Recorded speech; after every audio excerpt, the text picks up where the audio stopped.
자, 오늘 너무너무 덥습니다. 에어컨을 최대로 올렸는데도, 그러니까 공기를 최대한으로 춥도록 만들었는데도 지금 이 지경이고, 예배 드리면서 우리가 계속해서 부채질도 해야 되는 그런 상황인데 아마 오늘이 지나면 좀 나아지지 않을까 싶습니다. 우리가 지금까지 한 3주 동안 누가복음의 이야기들을 묵상하고 있는데요. 아주 공통된 특징이 있습니다. 전부 다 사람들이 예수님에게 와서 뭘 묻거나 아니면 자기의 요구를 들어달라고 부탁하는 그러한 내용입니다. 처음에 율법교사가 영생을 얻으려면 뭘 해야 됩니까? 하고 예수님에게 시험 삼아 물어봤습니다. 예수님께서 하시는 말씀이 율법을 네가 잘 알지 않냐? 율법이 다 있다. 그러니까 자기가 이거 다 했는데 그래도 혹시 그러면서 자기의 이웃이 누구냐고 물었죠. 예수님께서 선한 사마리아 사람의 비유를 들려주시면서 누가 네 이웃이냐를 따지지 말고 강도 만나 쓰러져 있는 사람의 이웃이 되는 길이 영생의 길이다. 그렇게 대답을 해주셨습니다. 질문을 받고 질문을 교정해 주시면서 진리를 알려주신 거예요. 지난주에는 예수님을 접대하던 마르다가 자기 동생 마리아가 접대는 안 하고 예수님의 발치 아래에서 말씀만 듣고 있는 얌체까진 그런 행동을 하는 걸 보면서 예수님, 제 동생들어 거기 앉아있지 말고 저한테 와서 일을 좀 도와주라고 그러십시오. 그렇게 요구를 하죠. 그랬더니 예수님께서 오히려 마르다에게 너 너무 분주하고 너 너무 근심이 많구나. 몇 가지만 하든지 한 가지만 해도 족하고, 그리고 그 면에서 마리아는 좋은 편을 택했구나. 그래서 마리아가 택한 좋은 편이라고 하는 것이 발치에 앉아서 예수님의 제자가 되는 서약을 한 것, 그것을 좋은 편이라고 알려주신 것을 우리가 공부했습니다. 오늘은 무리 중에 한 사람이 와서 형하고 자기 사이에 유산 상속 분쟁이 있는데 우리 형이 다 먹으려고 그럽니다. 제발 우리 형에게 가서 유산을 동생하고 같이 나눠주라고 그렇게 좀 명해 주십시오. 이걸 보면요, 예수님의 지위를 우리가 짐작할 수가 있습니다. 거의 일반 사회 법정에서나 할 수 있는 그런 요구를 지금 하고 있잖아요. 그러니까 예수님이 그만큼 예수님의 명성이나 예수님의 영향력이나 이런 것들이 굉장히 상승되어 있다 하는 것을 짐작할 수 있습니다. 누구나가 예수님에게 와서 법적인 분쟁도 해결해 달라고 그러고 또 영생의 길과 같은 영적인 질문도 하고 그런 아주 큰 스승이었다 하는 것을 짐작할 수가 있습니다. 이게 하나 중요한 거고요. 또 하나는 우리가 신앙생활을 하면서 예수님과 소통하는 신앙을 갖는 게 대단히 소중하다. 예수님에게 질문하고 예수님에게 요청하는 이런 신앙생활을 하는 게 굉장히 좋습니다. 그래서 우리가 사순절마다 시도를 하는데 예수님이라면 어떻게 하실까? 이런 경우에 예수님이라면 어떻게 하실까? 하는 질문을 해보자 하는 것도 한때 한 적이 있었습니다. 그런데 주의해야 될 것은 예수님은 우리의 요구대로 따라주지는 않으시는 분이시다 하는 거예요.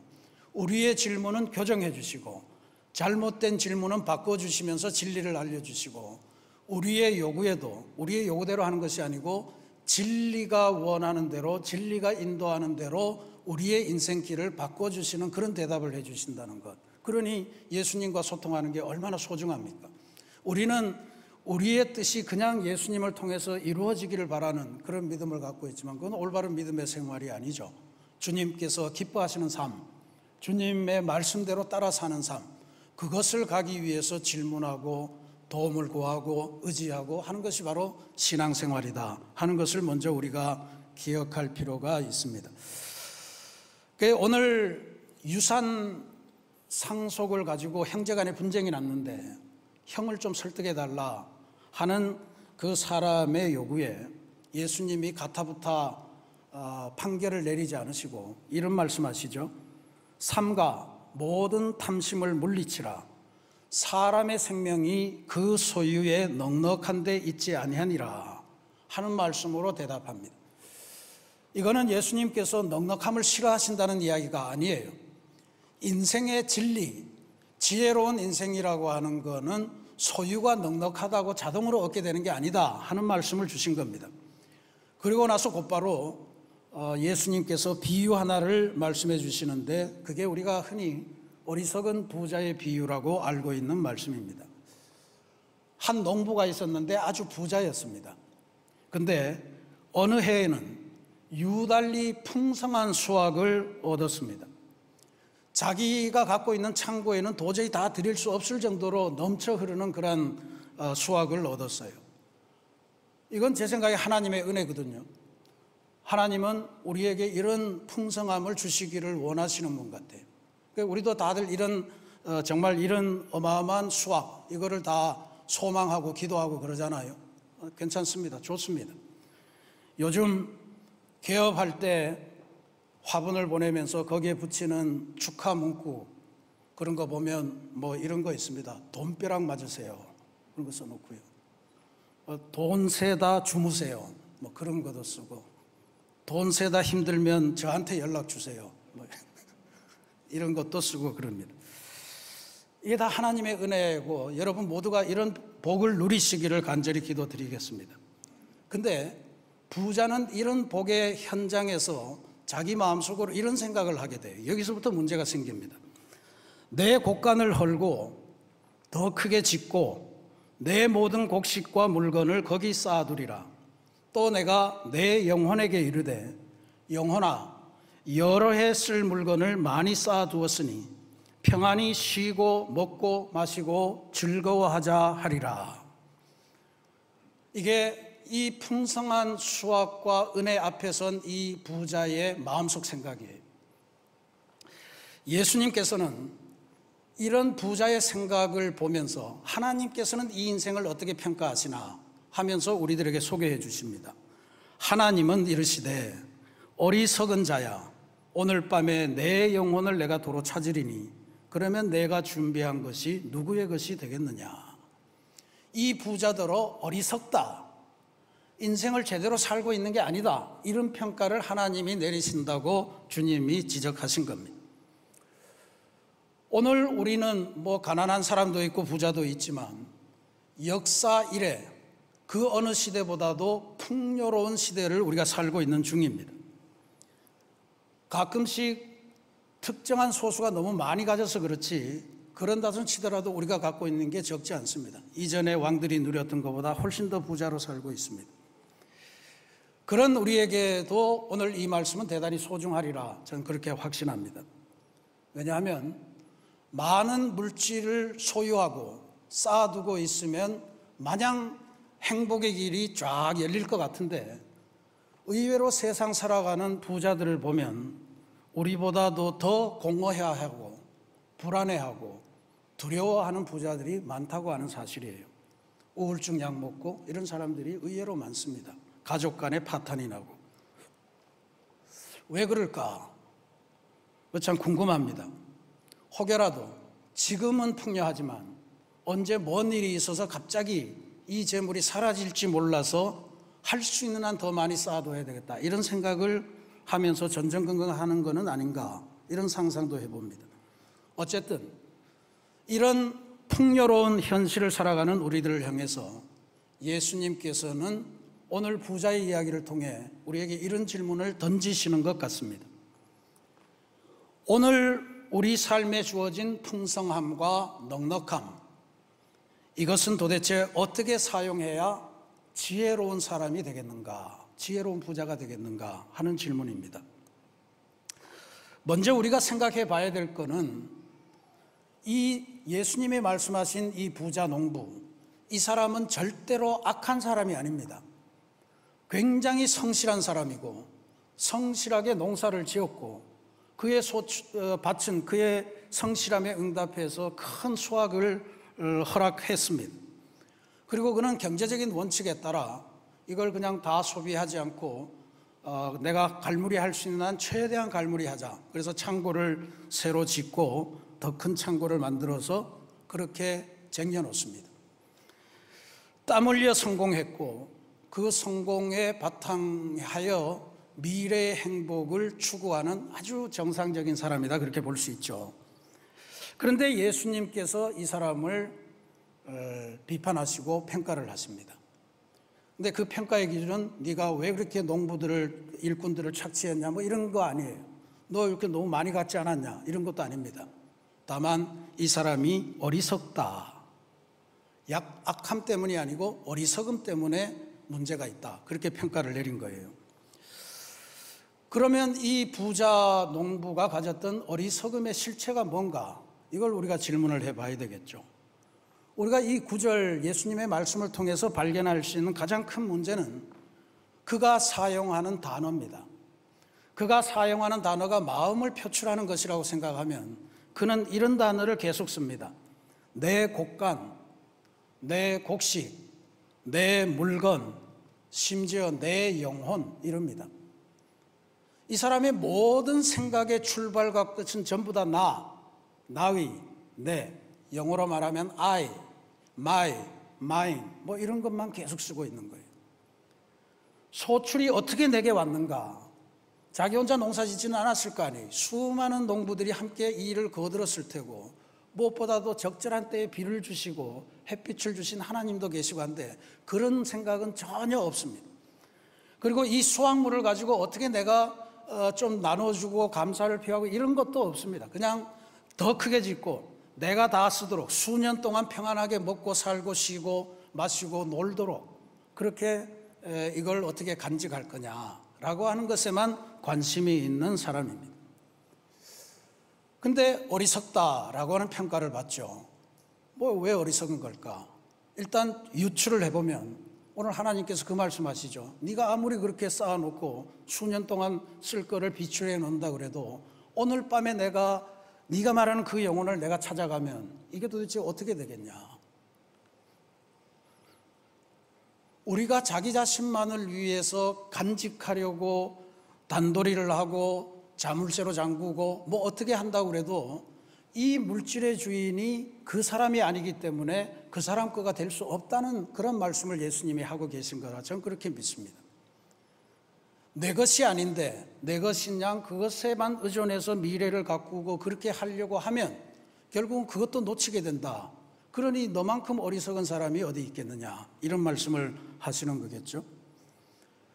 그러니 일단 지혜로운 인생이라고 하는 것은 내게 주신 어떤 풍족함, 내게 주신 어떤 넉넉함, 내게 주신 은사, 재능, 이런 모든 것들이 내 것이 아니고 이것을 주신 분의 것이다라고 하는 그 인식이 지혜로운 인생의 출발점이 된다라고 하는 것을 일단 알려주는 것 같습니다.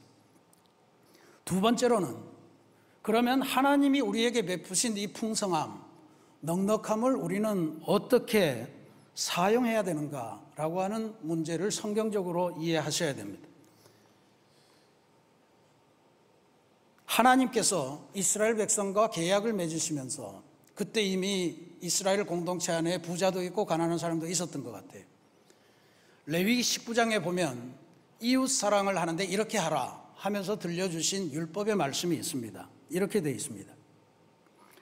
너희가 너희의 땅에서 곡식을 거둘 때에 너는 밭 모퉁이까지 다 거두지 말고 내 떨어진 이삭도 줍지 말며 내 포도원의 열매를 다 따지 말며 내 포도원에 떨어진 열매도 줍지 말고 가난한 사람과 거류민을 위하여 버려두라. 일단 여기서 우리가 주목할 것은 너희의 땅입니다. 분명히 우리에게 주신 땅이에요. 내 땅이에요. 근데 거기에서 뭔가 수확물이 생길 때, 추수를 할 때 원칙을 지키라는 거죠. 밭 모퉁이까지 다 추수하지 마라. 그 다음에 떨어진 이삭도, 땅에 떨어진 이삭도 주워서 네 보따리에 넣지 마라. 그 다음에 포도밭에서 열매를 딸 때도 다 따지 말고 남겨둘 거를 만들어라. 그리고 포도원에서 떨어져 있는 열매, 그것도 줍지 마라. 이거는 전부 다 가난한 사람과 거류민, 나그네입니다. 나그네를 위하여 남겨둬야 되는 것이다 라고 하는 말씀이에요. 하나님의 이 말씀을 해석해 보면 그렇습니다. 내가 너에게 준 땅을 통해서 내가 이런저런 수확물을 줄 텐데 그게 전부 네 거라고 생각하지 마라. 거기에는 내가 가난한 사람과 방황하는 나그네들에게 주기 위해서 줄 거를 네 밭에 잠시 맡겨놨다라고 하는 이야기로 들을 수 있는 말씀이에요. 그러니까 지금 비유 속의 부자가 곡식 수확한 거를 전부 다 자기 창고에 그대로 고스란히 다 집어넣은 것, 이거는 그 사람의 욕망이 좀 과했다라고 볼 수도 있지만 어리석다라고 하는 가장 심각한 평가를 받는 이유는 바로 이게 하나님의 사랑의 율법을 어겼기 때문입니다. 율법을 범한 죄인이라는 이야기예요. 가난한 이들의 목까지도 전부 다 자기 창고에 다 집어넣어가지고 그것으로 자기 미래의 행복, 내가 수년 동안 먹고 마시고 즐기고 평안히 쉴 수 있는 이런 것들을 기획했다라고 하는 것이 문제였습니다. 내 안에 있다고 해서, 내 땅에서 자랐다고 해서, 내가 받은 월급이라고 해서, 내가 올린 매출이라고 해서 그게 전부 다 내 것이 아니다 라고 하는 하나님의 선언을 잘 듣는 것, 이게 지혜로운 인생을 사는 두 번째 비결로 보입니다. 그렇게 보면 하나님께서는 일단 하나님이 주신 은총, 풍부함, 넉넉함, 이거는 쌓아두는 것을 좋게 여기지 않으시고 어디론가 흘려보내는 것을 더 좋아하신다는 것을 우리가 깨닫게 됩니다. 오늘 우리는 부자의 비유를 통해서 내가 지닌 내게 온 것이라고 해서 내가 그걸 정말로 잘 갈무리해서 그거를 철저하게 지킨다고 해서 그게 내 것이 된다는 보장이 없다는 것을 일단 배우게 됩니다. 그리고 더 중요한 사실은 자기 자신만을 위해서 재물을 쌓으면 자신에 대해서는 부유한지 모르지만 하나님께 대해서는 절대 부유한 자가 되지 못한다라고 하는 인생의 평가도 아울러 허락하십니다. 결국 요약하면 우리 안에 있는 것, 내 것이라고 지금까지 생각한 것, 시간, 재능, 돈, 부동산, 이런 모든 것, 이것은 쌓아둠으로써 하나님께 감사를 표하게 되는 것이 아니고 하나님과 이웃을 위해서, 하나님의 나라와 하나님의 성교를 위해서 흘려보낼 때 그것이 진정으로 하나님께 영광이 되고 우리는 지혜로운 인생으로 평가받게 된다라고 하는 것을 깨닫게 됩니다. 우리는 지금 무한 경쟁의 시대를 살아가고 있습니다. 그러니 성공을 위해서 열심히 스펙을 쌓아야 됩니다. 그리고 성공을 위해서 좋은 사람과의 관계, 필요한 사람과의 관계를 잘 확대해 가야 됩니다. 이건 뭐 오늘날 더할 나위 없이 필요한 처세술입니다. 그런데 문제는 그것이 나의 계획만을 위해서 끝없이 그렇게 간다라고 할 때 예수님의 어리석은 자여 라고 하는 소리를 듣게 된다라고 하는 거죠. 만약에 우리가 내 자신의 삶, 내 가족의 삶, 그것만을 바라보면서 스펙 쌓고 관계 맺고 뭐하고 뭐 이렇게 가면 어쩌면 이 부자 농부처럼 쌓을 데가 없어서 곡간을 더 헐고 더 크게 짓고 하는 현대판 부자의 곡간, 그게 될 수도 있다는 사실을 기억해야 할 줄로 믿습니다. 반대로 흘려보내면 하나님께서는 그를 지혜롭다 하시고 흘려보낸 그 물질을 통해서 하나님의 새로운 역사, 하나님의 성교의 위대한 열매를 맺으실 거다라고 하는 것을 우리가 깨닫게 됩니다. 쌓아두는 대신에 흘려보냄으로 세계의 역사를 바꾸어낸 위대한 사례 하나를 여러분에게 소개하려고 합니다. 오늘 우리 대한민국에 140년 전에 개신교가 들어와서 이렇게 부흥의 시대를 갈구하고 있는데 이게 어떻게 가능했을까? 우리 대한민국만 아니에요. 중국에도 그랬고 인도도 그렇고 아프리카의 나라들도 그렇고 막 온 세계가 그렇습니다. 개신교의 역사로 보면 이게 도대체 어떻게 가능했는가? 바로 1800년대 중반, 그러니까 19세기 중반에 미국과 영국을 중심으로 한 유럽 땅에서 일어났던 위대한 학생 신앙운동 하나에 기인합니다. YMCA라고 하는 기독교 청년 조직을 세계화시킨 인물 중에 존 모터라고 하는 사람이 있어요.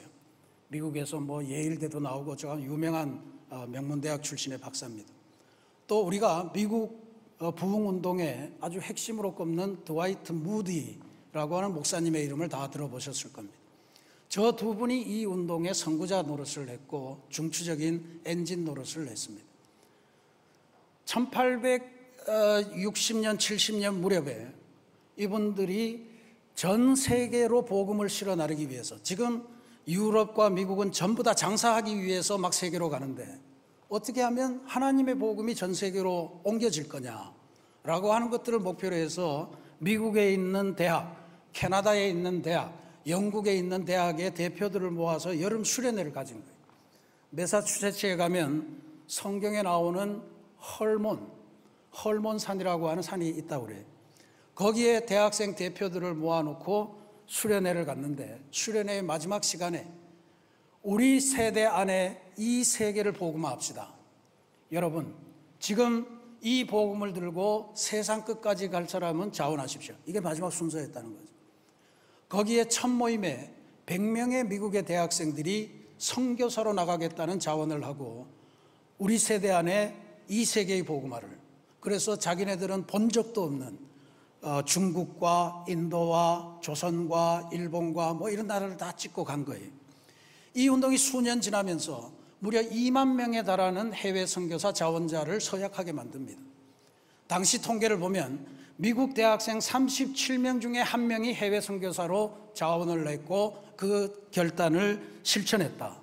중국에는 무려 6천 명의 젊은이들이 선교사로 갔습니다. 조선은 너무 안 알려져서 조선에 가는 것도 중국에 가는 거라고 알았는지 알 길이 없는데, 이 운동의 열매로 헨리 아펜젤러라고 하는 26살의 청년, 호레이스 언더우드라고 하는 27살의 청년이 이 일본 요코하마에서 조선을 향해서 제물포로 배를 타고 옵니다. 두 사람이 부활절 새벽에 제물포 항구에 도착했는데 두 사람이 손을 잡고 누가 먼저라고 할 것 없이 우리 동시에, 한 사람은 감리교 선교사고 한 사람은 장로교 선교사입니다. 둘이 동시에 제물포 항구에 발을 디디면서 우리나라의 복음의 역사가 시작되었던 것입니다.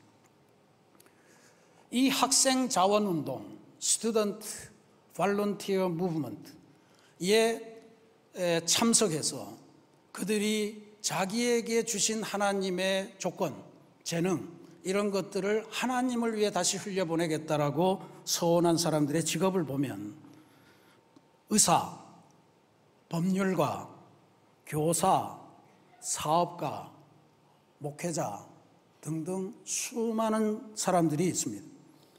이 사람들의 생각에 내가 미국에서 캐나다에서 의사로 생활하면 한평생 염려가 없겠으나 하나님이 내게 이 재능을 왜 주셨겠는가? 아직도 사소한 병으로도 죽어가는 그 사람들, 사소한 감기로 죽는 사람들, 물 잘못 먹어서 죽는 사람들, 그 사람들의 삶을 지켜줘야 되지 않겠는가 해서 와서 생활을 해요. 비행기 타고 9시간 날아오는 세상이 아니었습니다. 배 타고 30일, 석 달 이렇게 오는 거예요. 배 안에서 죽는 사람도 많았어요. 그런 흘려보내는 삶을 통해서 19세기를 통해 세계 역사가 전환됩니다. 자칫하면 서구의 식민지가 되어서 끊임없이 착취당할 이 약소국들, 미개발도상국들이 주님의 복음을 힘입고 새로운 나라로 거듭되기 시작한 거예요. 법률가들은 와서 법률을 만들어주고, 의사들은 와서 병원을 세우고, 교사들은 와서 학교를 세우고, 목회자들은 와서 영적인 상담을 하고, 그러면서 한 나라를 새롭게 변화시키는 위대한 역사를 만들었던 거예요. 쌓아두었으면 없었을 일입니다. 흘려보냈기에 일어났던 위대한 변화다, 저는 그렇게 확신합니다. 사랑하는 우리 새신교회 성도 여러분, 쌓아두는 것보다 흘려보내는 것이 하나님의 마음에 합한 행동인 줄로 믿습니다. 지금 여러분 안에 가진 넉넉함이 있겠죠? 풍성함이 있을 줄로 믿습니다.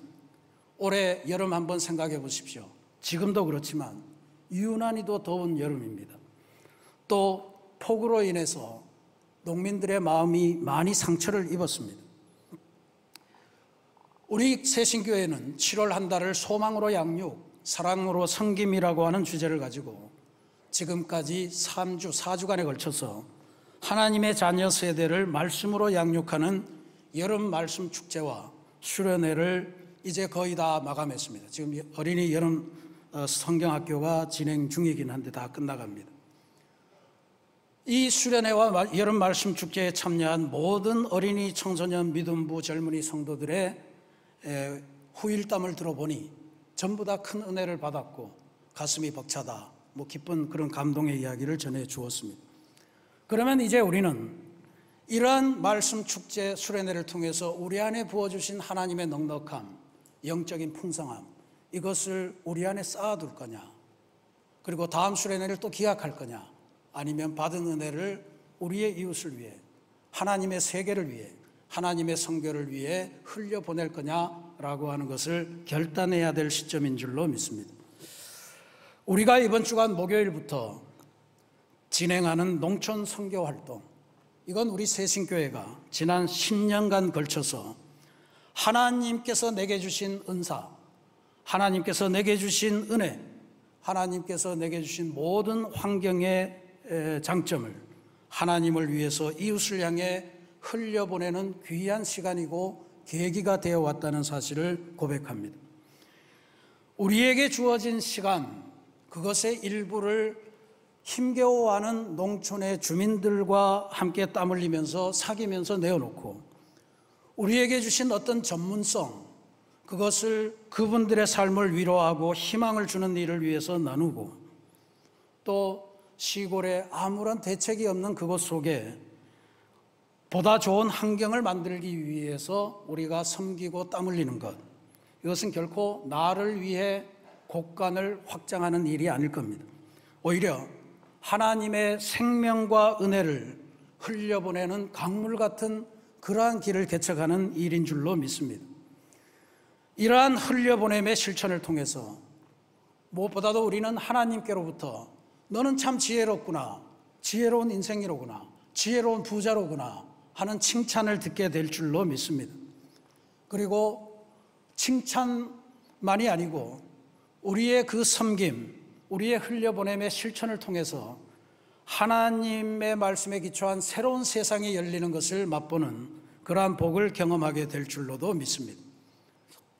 저는 바라기는 7월 마지막 주간을 보내는데 우리가 다시 한번 우리가 받은 은혜를 어떻게 흘려보낼까 하는 것을 묵상하시면서 우리 주변에 있는 어려운 농촌의 어르신들, 농촌에서 자라고 있는 다문화 어린이들, 이런 아이들에게 새로운 희망이 되기 위해 우리가 받은 은혜와 풍성함과 넉넉함을 흘려보내는 귀하고 복된 7월을 마감하시기를 주님의 이름으로 축원합니다. 같이 기도하겠습니다.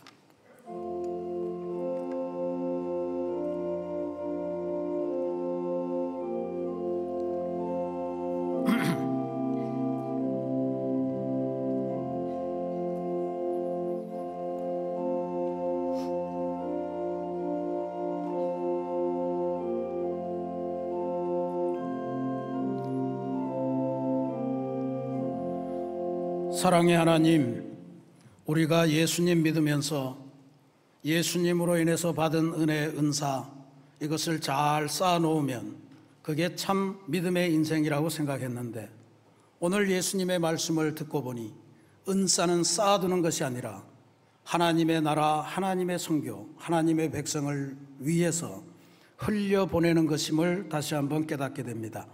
하나님, 쌓아두었다가 어리석다는 평가를 받지 않게 하시고 흘려보냄으로써 칭찬받는 지혜로운 믿음의 사람이 되게 인도하여 주옵소서. 특별히 이번 여름 수해로 말미암아 어려움을 겪고 있는 농촌의 주민들을 생각하며 우리의 농촌 선교 활동에 잠시만의 시간이라도, 조금만의 물질이라도 흘려보낼 수 있는 그런 마음의 결단이 이 시간 일어나게 도와주옵소서. 예수님 이름으로 기도드립니다. 아멘.